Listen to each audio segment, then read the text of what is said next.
Hi, everyone, and welcome to a new episode of the Canadian Podcast. My name's Andrew Campbell, and I'm joined by my co-host and friend, Sarah Sash. Sarah, I feel like we're coming in hot on this. 3 cups of coffee clearly brings me energy for a podcast episode.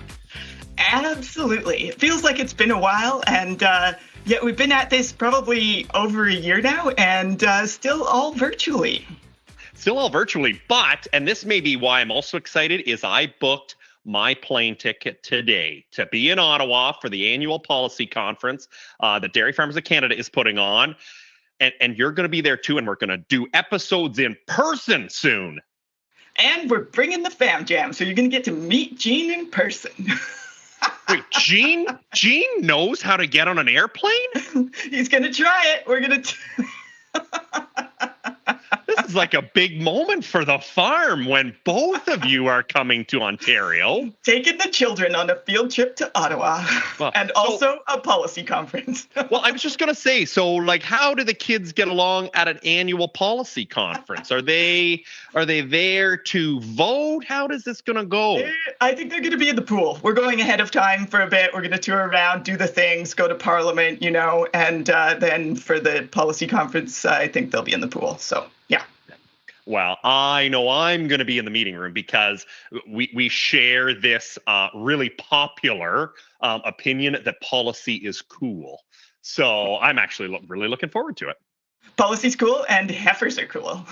Well, heifers are cool too, because that is what we're actually talking about. And it comes out of the fact that, Sarah, like our last episode, if you remember, and if you, the listener, don't remember, you can always go to our podcast feed. But we were talking about, secrets to profitable milk, talked about cost controls, best management practices, quota management. Today, our guest is Rodrigo Milano, an expert in heifer management with Lactanet. That's right, Andrew. To make a profit, any business, including dairy farms, must have a good understanding of what's going on, where the money's going in and out, how things are happening. And we thought we could keep exploring the topic a little more today and get more specific with a focus on my favorite part of the farm, heifer management. Well, it's your favorite part, and it definitely is one that we, maybe not my personal favorite part, but it's definitely a priority for us too, because that good heifer management program is so essential to the future performance of the herd. They're obviously the future milk cows, but because there's such a big cost to raising those heifers, just keeping those costs under control is so critical. So we are going to talk how to think about heifer management to get more profitable, coming right up on the Canadian Podcast. Our guest has joined his scientific skills and his passion for nutrition to get a PhD at Cornell University on refining nutritional requirements of dairy calves and heifers. He joined Lactanet as a postdoc in October 2020. Rodrigo's interests focus on the integration and evaluation of biological and economical metrics that could reduce the rearing costs, maximize lifetime profitability, and ultimately keep us dairy farmers profitable, and to be able to optimize that return on investment through the replacement program. Rodrigo Milano, welcome to the Canadian Podcast. This is exactly the conversation I want to have, Rodrigo. I'm happy to hear that, Andrew. Thank you for the introduction, and so happy to be here to see what we can discuss about this exciting topic with you and Sarah. Happy to be here. Well, it's great to have you with us, Rodrigo. So we might as well jump right in here. Talk to us about how you became interested in animal nutrition growth and development. Well, how many hours do we have? I guess I'm trying to condense that to a couple minutes. But yeah, I have to confess that at the beginning, actually, before I was admitted to my animal science program, I was all about genetics and breeding technologies. That was really booming at that time. However, as I was advancing in my program, nutrition, and particularly ruminant nutrition, completely caught my interest because of its complexity, and also its impact on the animal performance and the day-to-day, practices on the farm. I figured that you have to breed a cow a few times in her life only, but you have to feed her right every day. So that's why nutrition. And then when I got really involved in dairy production. I quickly realized that calf and heifer rearing was one of the biggest areas of opportunity that we have as an industry. Compared to other animal industries, let's take swine or poultry, I consider that in dairy production, we don't pay as much attention to the rearing on the young stock, right? Before I decided to go to grad school, all the research on epigenetics and the effects of early nutrition and management on future production of on dairy heifers was also being released. So that kind of informs my interest in and reassure my desire to keep contributing to that area with my research, and I ended up doing some studies on what are the nutrition that we really need to provide them in early and medium age so we can get the most of our heifers.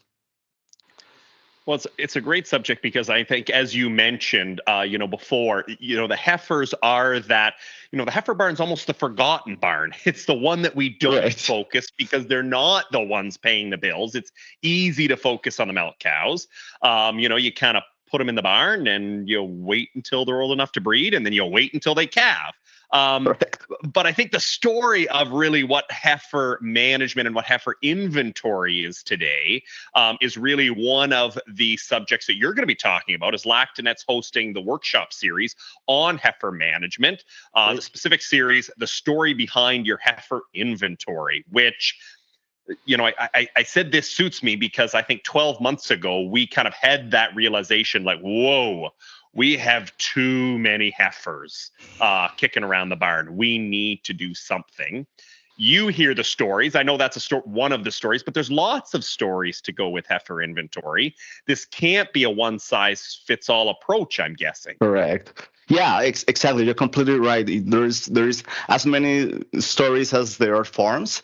So what we're trying to do in this workshop series is to try to set the floor with touching some concepts and strategies that are common to all farms. So what are your needs? What parameters you have to take in account to figure out your heifer number, etc. But also at the same time, open the discussion while looking and analyzing data and comments for each participant's farms. So there is an important component on participants bringing its own situation and questions. Sometimes I really don't have the answers, or the other participants, but the other farmers, they do say, hey, I've done this on that. So we're trying to just really try some common ground for everyone, and try to also have the chance to discuss and analyze what is the situation and how to approach it. So as somebody who specializes both in raising heifers on the farm and in paying the bills, I think we can acknowledge that heifer raising is one of the biggest expenses for a dairy operation. I mean, aside from feeding milk cows. So do you know actually what the average cost in Canada of raising a heifer is? Yeah, so before that, I would also like to, remind everyone that this expense should be seen as a investment, right? But still, it's a big expense. It's from the economical part, it's an expense, so we should consider that wide. And yeah, there is a considerable amount of money and effort put on us, as you mentioned. And based on the data we have, mostly based on Quebec and some Ontario farms, the heifer rearing the second single expense, the greatest single expense from dairy production. It's around 70% of the total production cost. Put in dollars, this means that producing a heifer ready to enter the lactating herd costs around $4,300. At least in 2021. We're starting to collect the data from coming years, but we expect that will just keep increasing. So I don't know if that surprised the two of you, but for the most part, I've could probably think that surprises most producers because we don't really account for all the things that go into rearing a heifer. So sometimes that's a surprise. But again, when you consider all the pieces and bits that go into the process, that's what it comes to. Yeah, Rodrigo, I just need a minute to catch my breath because $4,300 per heifer is definitely a higher number than what I was budgeting for. But I bet you part of that is, I focus so much on, that cost early on when it comes to milk and milk replacer and then feed.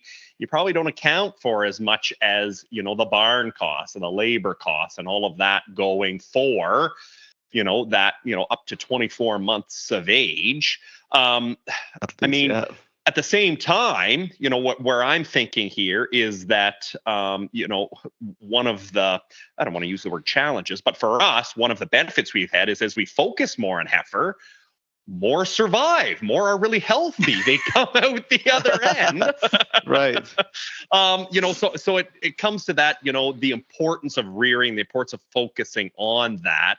When it comes to the sustainability and profitability on the dairy farm. Can you talk a little bit about that process right from day one till they're calving and the importance of that rearing process? Sure. So, I was alluding before, and as you mentioned too, all what we can offer to that heifer during all the rearing process should be seen as an investment.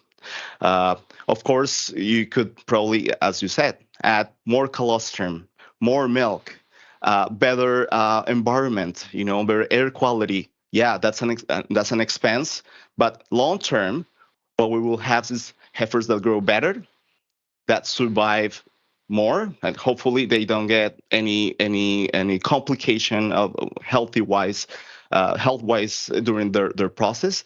There's heifers that we can breed earlier because they've been growing faster, so they reach maturity much earlier also.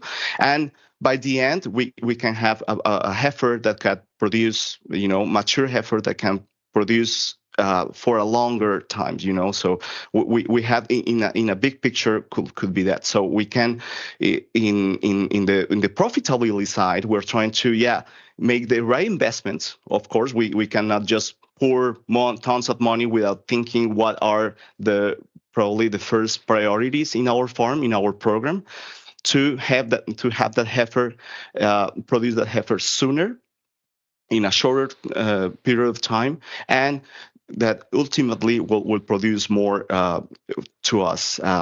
There is been clear research on how more nutrition, more growth is translated in more production for longer. But also it's been shown that, effects of that you don't want in your heifers, like reproduction and problems with health, diarrhea, pneumonia early on, can really switch completely the pattern and the performance of that heifer as a cow.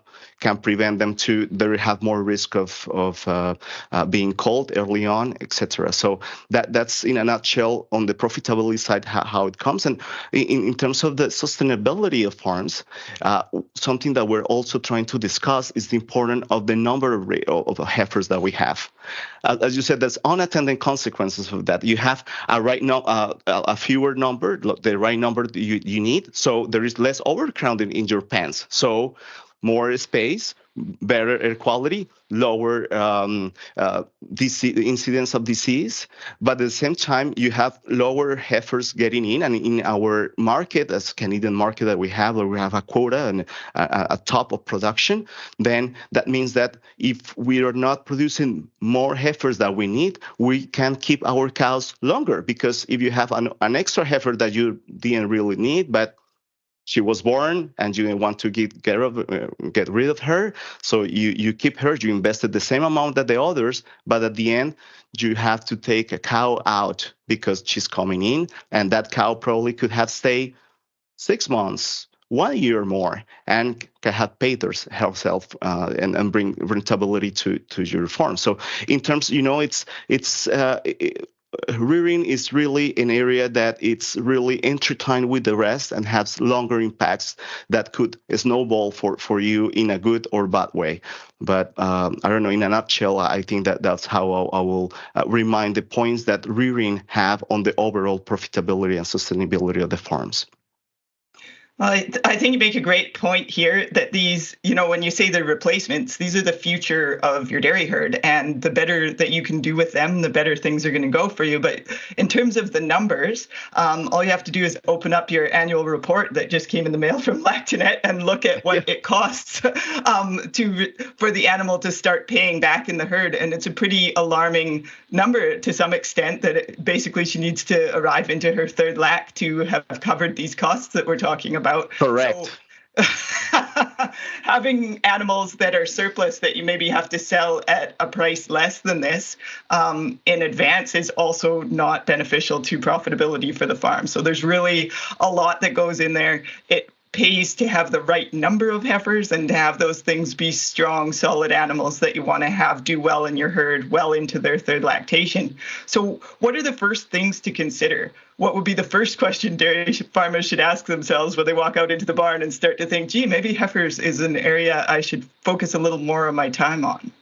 Well, I think that honestly, the best exercise. I mean, we have many indicators that we can see in the heifer area and the calf area, but I think overall, the first starters question that a dairy farmer like you could ask her on himself is whether their heifer program is paying by himself. If you're making money with your heifer program should be a heifer enterprise that you should evaluate and see, hey, I'm getting back all the investments I'm making. Because once you ask yourself that, you can start asking, oh, how much am I putting into my heifers, right? And see, and the second one is how much I'm getting from them, how many lactations I'm getting. That, as you mentioned, Sarah, we need at least 2.5 or 3 lactations to pay just the rearing cost, and after that, the cows are starting making money to us. So, is that happening in your case? In average, as you know, like the average herd, we have we have heifers that come into 3.3 lactation, so the margin is very low. So I think that the effort is to get better what we put during the rearing program, get the right numbers of heifers. So I make sure that I have high quality heifers, but in the right amount. And then that during that process, after they calf for the first time, they can stay long enough to pay their replacement and make profit for the farm. So the big question is my heifer enterprise being profitable to me? So then when you talk about your heifer enterprise being profitable, over the last especially few years, those inflation numbers are definitely going to take a bite. Well, just when you talk about $4,300 raising a heifer, that number has clearly jumped significantly over the last 5 years from what it was. If I think about, okay, how can I do better at that? How can I, try to keep my costs low? I'm thinking, maybe the inventory needs to adjust. Maybe I need to lower the cost of feed. Maybe I need to get that heifer bred sooner. Like, I'm thinking a whole bunch of ways that I can reduce costs. Is there one that's better than the other? Am I missing ones? Where does it come?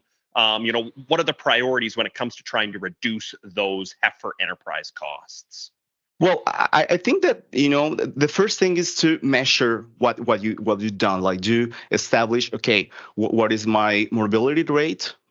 My there's different indicators, but I will start with those. My mortality rate, my compliance rate. So from those heifers, those heifers that are born, how many are really making it to first lactation, and from those that making for first lactation, how many are getting into the second lactation? And say, okay, what are the proportions? We're proposing some indicators. For example, the at least 85% of heifers that should really calf into first lactation and get into the second lactation. So that will be a good one. the growth, for example, sometimes we put, as you said, more milk, more colostrum. Are we getting the growth that we're supposed to get, right? My heifers, right? We're putting a lot of resources. Are the quality I'm expecting, right? So, for example, we expect that at least 82% that the production during the first lactation is at least 82% of that of the mature cows, right? So are we getting that? So just start asking yourself from what you put, because we make a lot of decision based on, oh, we should do that. We feel that we should do that, and I think we've been making a lot of progress in terms of the emphasis and the efforts we put on the rearing program. But at the same time, is that working in your farm, right? And as you mentioned also, more than the efforts to get a high quality heifer and evaluate that is, okay, my heifer number. Sometimes it was very easy to lose control for most of farmers, and that's why we're trying to emphasize that during this workshop series, that the number of heifers, because we have sex semen, and sometimes we want a heifer from all our good cows, and we love our cows, and we take that most of them are good cows, and we want two heifers from those cows. So, okay, it's good, but at some point, we have too many heifers that increase the cost of the total cost of rearing, and then because we have too many getting into the milking parlor, we have to get out of the cows that we first loved and we wanted a heifer from. So we kind of are not synchronizing all the parts there. So the numbers, and the other part that I would like to knowledge is, again, how to get more knowledge about is the how much those heifers are producing for. Like that's important. What is the longevity of the herd? How you can make those cows stay longer in your herd and make more profit. So I think those are some indicators I will see. That there is many, but just I think the bottom line will be measure what you can measure, evaluate what you can evaluate. Now at Lactanet, or your management software, you already have some indicators that will help you and guide you what will be the first priorities on your herd. In your herd, Andrew, maybe there is some first things that you can do, whereas in Sarah's you can do another thing. So it's really, it's farm to farm basis that we can analyze that. But the message is just take advantage of those indicators and analyze what is the route that you can take in your farm. Quite the balancing act, and like you say, different farm to farm. So there's no one solution here. Correct. Yeah, it's a complete balancing act, and it's also for the number, right? You don't have to have too many, as I've been saying, but also you don't want to have too few, because otherwise you have problems. You have to make the quota.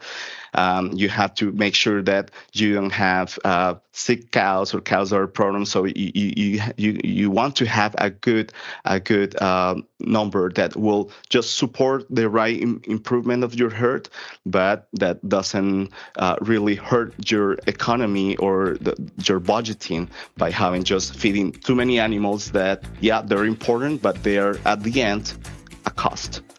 Well, I'm looking forward to getting into some of the details of this balancing act, but we've got to take a quick break. Lots more to talk about right after this. As a chef, I like composting because it gives back to the earth. Hey, Aaron, how do dairy farmers help protect the planet? On my farm, I compost manure.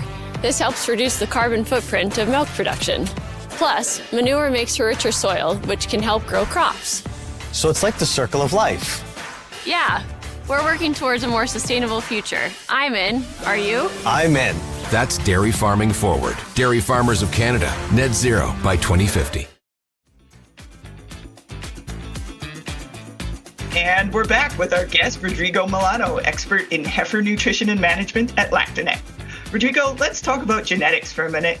How can dairy farmers improve management and genetics to optimize their rearing program? What should we be looking at when we're looking at the future of our herd?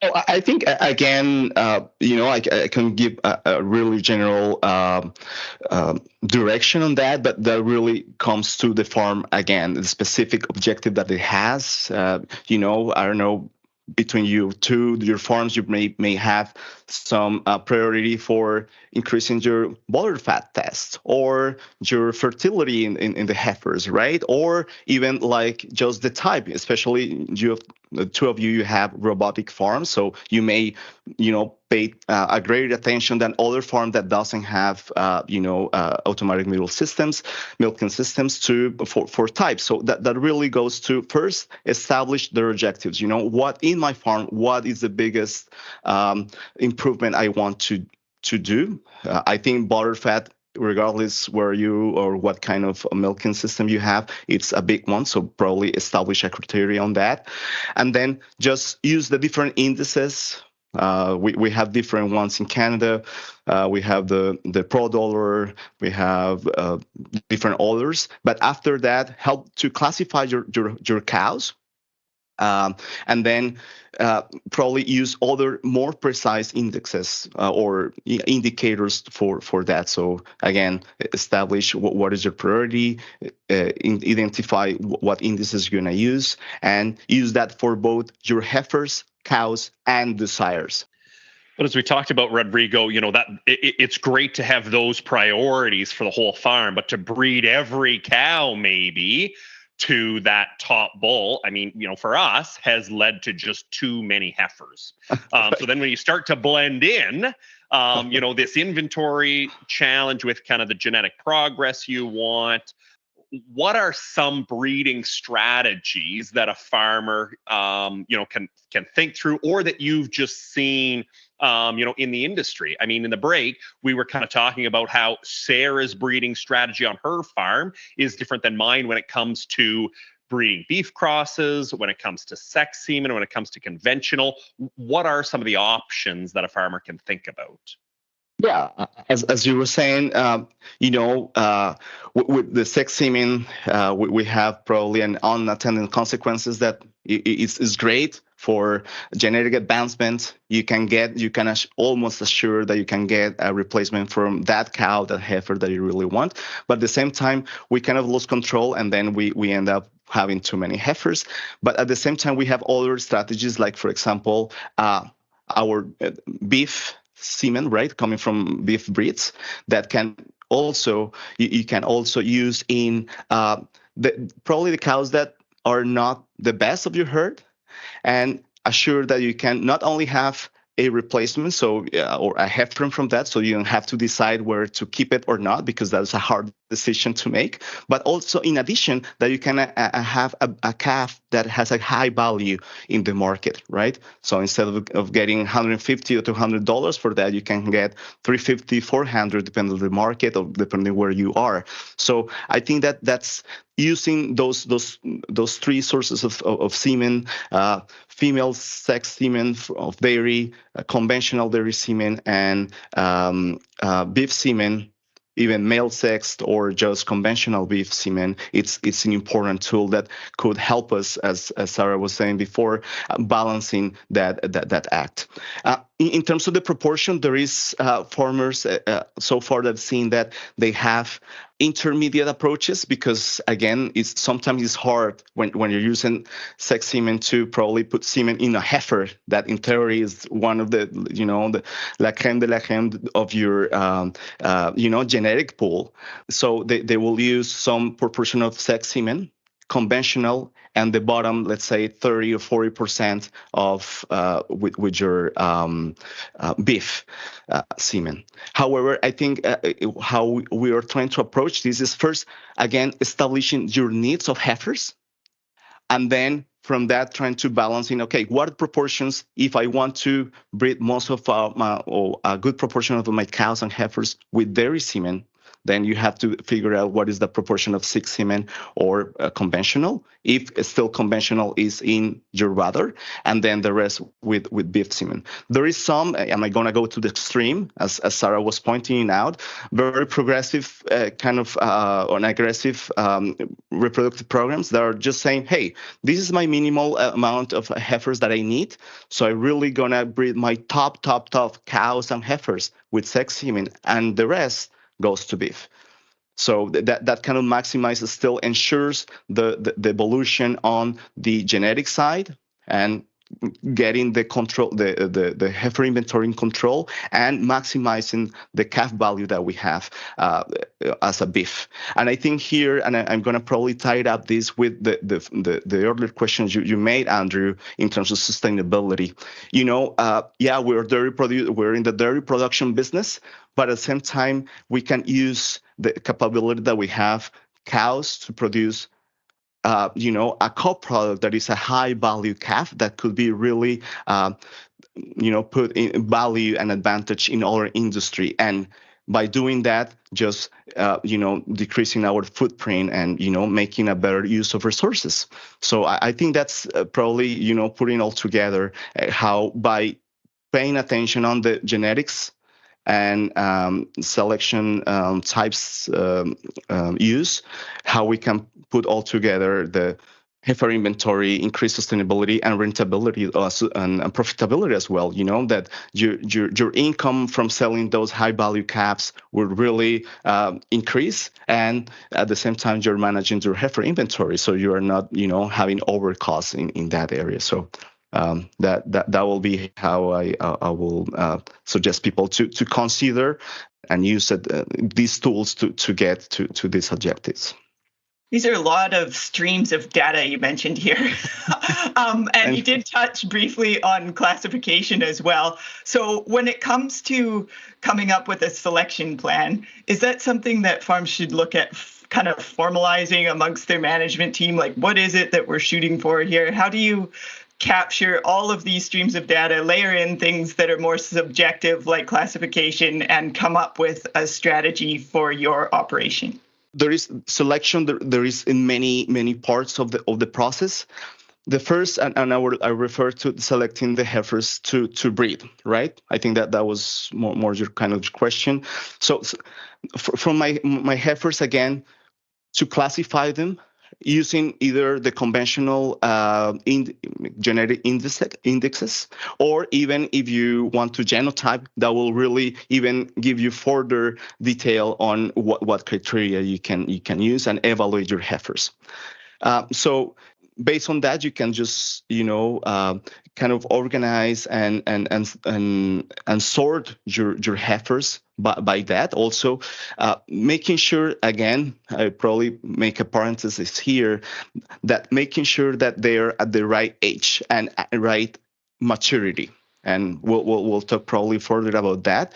And then, with that, if you need, for example, let's say 3 or 4 heifers per month, so you know that from the opening pool, the eligible heifers from that, you have to select the best 2 or 3 ones, and then depending, put 1 sex semen and the other 2 conventional, or if there is just 2 that are very good, but just put 6 semen there. And then after the other part of selection, so that's from the breeding strategy. Then when you are weighing those heifers and you bred everybody, and then you're expecting, when your list of expecting calves to come, then you can there also do a pre-selection of potential heifers that are going to come. So those coming from sex, obviously, if you have you bred a heifer or a cow with sex semen, of course you wanted that heifer, so you want to keep that heifer. But from those that are still using conventional, then you probably can sort out those cows and make sure that when they're born, you're pre-selecting them. Say, okay, I want, if there is a heifer, I won't definitely keep her, and then keep going that way. The other approach is, if you have heifers right now and you figure out that you have too many, you can start selecting the heifers that are already standing on your farm. And again, you can do that using the genetic information, but also the performance. And I think here it comes again, the importance of evaluating and taking records of your heifers. So we know that in addition to genetics, many things in the environment that happen to that heifer can tell us how she will be as a cow. So growth, disease incidence or occurrences, right? It could be the best genetic value heifer, but if she got has been sick twice for pneumonia, and she's facing a diarrhea right now. Probably you don't want to keep her because her genetic potential was already so detoured from what she was made to be that maybe it's not a good replacement to keep. And do that if you are selecting, making through this kind of selection. Just do it in the first part of the rearing process, because after it's going to cost you too much that it is not efficient. Try to do early selection as much as you possible can. Now, when you do talk about that data, I think keeping track of, disease incidences on a heifer is probably relatively easy for a lot of dairy farmers. ProAction has kind of brought in a lot of these records. So therefore, that may be easy to go back to a cow card and say, okay, here's the information on that. Right. But then I think, in our situation, what else am I tracking on these heifers? Well, probably not enough. Like maybe if we're lucky, we get them weighed when they're born and weighed at weaning. Well, that's probably the only other thing I'm tracking. Like, what else should I be looking? How do I go about? You even mentioned, that stage of maturity of that heifer. How do I know today's the day she's reached maturity? What are some other things I can keep track of? Yeah, so it's very important and to measure growth and performance in general of heifers, right?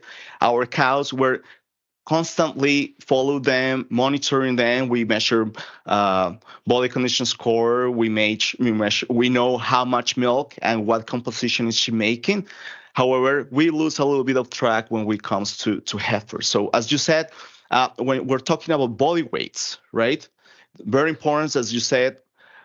Birth weights, very easy to do, very easy to handle the animal. Then at weaning, if you can, so that in an individual base, it's important for the heifer, because you can also evaluate that and use the average daily gain in the first 2 months or pre-weaning to say, hey, should I continue investing in this heifer? Because sometimes there is no apparent illness or treatment, but maybe she's not growing as she might. So probably she has something that is not right. And, I think that it's a good approximation to relate performance during early life, which performance, the only thing that the heifer has to do is growth, with performance in the future life as milk production. So that's an important one. After that, you're asking me what you can do. I can tell you, do what I did for all my studies, which is weighing heifers every 2 weeks or every month until they're ready to go. But I know at the same time that is not practical, and it's too much. Of course, I think that the easiest will be to establish a systematic system that will know that you have to have done at given moments. So, for example, you're breeding heifers and she's locked. If you have head locks for that, so you can take those measurements also. However, I think that in addition of those individual measurements of birth and weaning, you can do at least once a year or twice a year, right? At least a sample. From a herd side, we just need a picture of how is your heifer program allowing them to grow. So first, just take a sample of all pens in your farm. Take a sample of them, 3, 4, depending, 30 to 40% of your heifers, and see that will allow you to establish. There is different tools right now in Lactanet. We have one. There is different ones. You can have your own one in which you can see the growth curve of your heifers, and see, okay, is this what I wanted? I may have a very good performance here, but not so good there. So that will be very instrumental when you're trying to improve your rearing program, right? And then maturity is another part, right? So we've seen that for a long time, you may establish in your farms, okay, I'm going to breed heifers for the first time at 13, 14, 15 months. But over the years, you have been improving your milk phase, for example, or your colostrum, or your nutrition after weaning. So you may have been improving and gaining efficiencies, growth gains early on, and then your heifers are not longer mature at 15 months. Probably you have your heifers have been growing better, and then they hit maturity at 14, 13 months. But because you are not measuring them, you are not capitalizing in that investment that you made. So you may be gaining some efficiencies just by monitoring how things are going. Also, in the opposite side, you can probably have unexpected situations, illness breakdowns, low forage quality, or problem with your milk or milk replacer, and you may have draft for what is currently doing. So you have to track that constantly, year after year. I think, again, just to put it practical, take a sample of your heifers, build a growth curve, and at least once a year do that. If you make a significant change, you can do another time, once or twice a year. But I think it's important to at least do it in a systematic way once a year. So I think you kind of already answered this a bit, but what would you say is the best unit of measure for heifers? And if it's weight, how are we doing this? Are we talking about just going out there with a tape and like putting it around them and checking it out? Or do you need any special equipment to be tracking this properly at the various ages within your herd? Yeah, right. So that's a great question, Sarah. So I think the best unit of heifer, it's your own cows. So maturity, right? So there is different benchmark that we have to keep to best manage heifers. Unfortunately, it's not age. It's maturity. So the first thing, in addition to weigh your heifers, as I was telling Andrew, it's it's crucial to have a measure of how big are your cows, because that's really what relatively you will compare them to. And interestingly, we've been doing some measurements around some farms in Canada, and it's amazing the kind of diversity and disparity there is between farms. The average was of herds that we measure was around 176 kilos, of some 80 kilos, but the lightest was 670 kilos, and the heaviest was 890 kilos. So almost 200 difference between mature herds. So, there is cows, there is herds, as you may understand that. You, Sarah, you have some philosophy in terms of breeding. You probably don't have limitations if your cows get bigger because you have good barns. But there's other producers that probably are still in their facilities. They don't want a big cow. They have other philosophy in terms of breeding. So they be keeping their cows small. And then, if you're talking to me about a 320 kilo heifer, I have to know what it's the reference. It's an 880 kilo cow, or it's in a 650 kilo cow, because it's very, very different. So again, that's a very important measurement to take and to consider when you're raising your heifers. Again, because when you're establishing the moment to inseminate, for example, we're looking that heifers are 55% of the mature body weight, right? So that may change depending of how big your cows are, and depending also of your rearing program again. So that's here it comes the importance of characterizing both your cows and growth. And then you were also asking what other metrics are important and how to measure this body weight, right? So far, I also was running around farms with a scale and putting heifers into scale. That's why I know it's hard, and probably once a year or twice a year is more than enough. But also we took the time to go measure with the tape, and the tape seems to be making a good enough job for that. We're going to propose some adjustments here and there, but in a practical sense, it's a very good tool. It's easy to use, and it's better than nothing. So I think for now, if you don't have a scale, it's fine. Just go and tape them and take the measurements. But that's a great base to start with. Now, I've got to ask, Rodrigo, as we get towards the end of this interview, Yep. you've been at this for a couple of years now with Lactanet. Where else do you see your research going over the next year? Where are you, going to be investing your time, in some of these resources as ways to try to improve profitability, specifically in the heifer programs of dairy farms? Yeah, really good question. I ask myself that almost every day, but I think that a big promising route for at least for myself and how I see it right now is to really evaluate the heifer performance. So what are the thresholds? What are achievable thresholds? The thresholds that we have most of times are just either educated guesses or are not updated enough. So say, okay, what are these thresholds?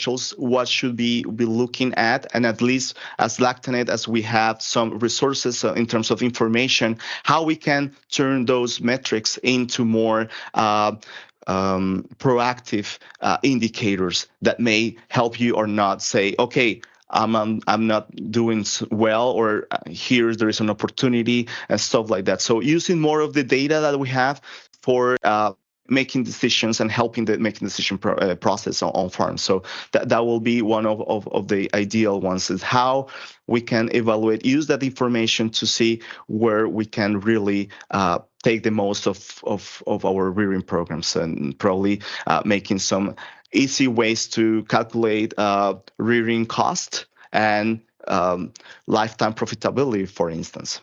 So try to make some tools that will really make you producers easier the program rearing program evaluation. So that will be something more.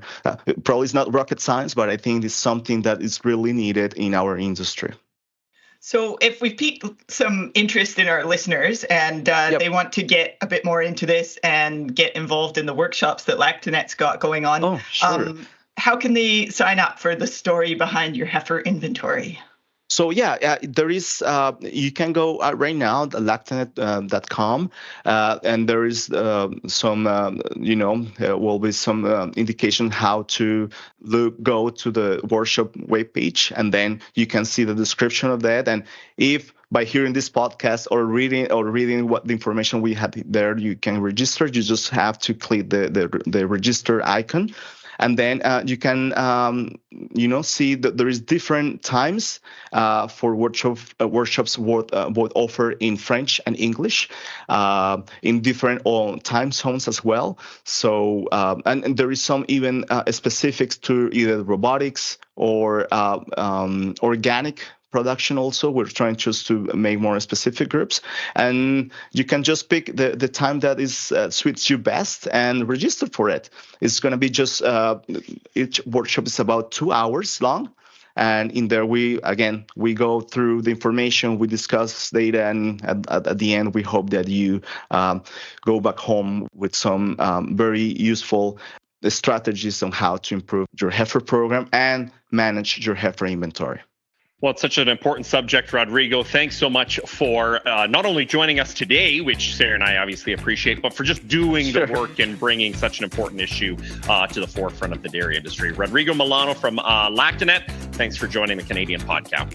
Thanks to you, and very happy to have had the conversation we had, and I hope that our listeners also appreciate all what we discussed.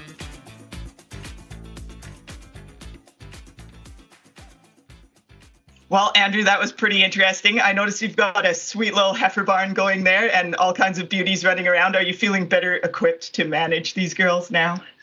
Better equipped, and just keep it at the top of my mind that heifers need to continue to be a priority. I know it's, for us, I think I said off the top, we, over the last number of years, we've tried to do a better job with heifer program kind of, all the way along, and just maintaining that and keeping, inventories are a big challenge. So making sure that we always kind of focus on how can we make sure the inventory, like for me, and I don't know, Sarah, you tell me, I always have, I do that math that says this many heifers is how many you need. And I'm like, well, that can't be right. That's too few.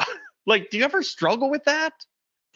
It's kind of uncharted territory. Like when you start to think, okay, I got to reduce it. I'm going to do a smaller number. It's hard not to just be a little worried and be like, oh, well, what if something happens? What if we need more? Is this the right thing to do? And I think that more and more people are getting into raising a few less and seeing how it goes. And I mean, hopefully it works out, but it's still something that you got to do based on your comfort level and give it a try for your farm. And like you said, as with anything in dairy farming, no one size fits all here. So.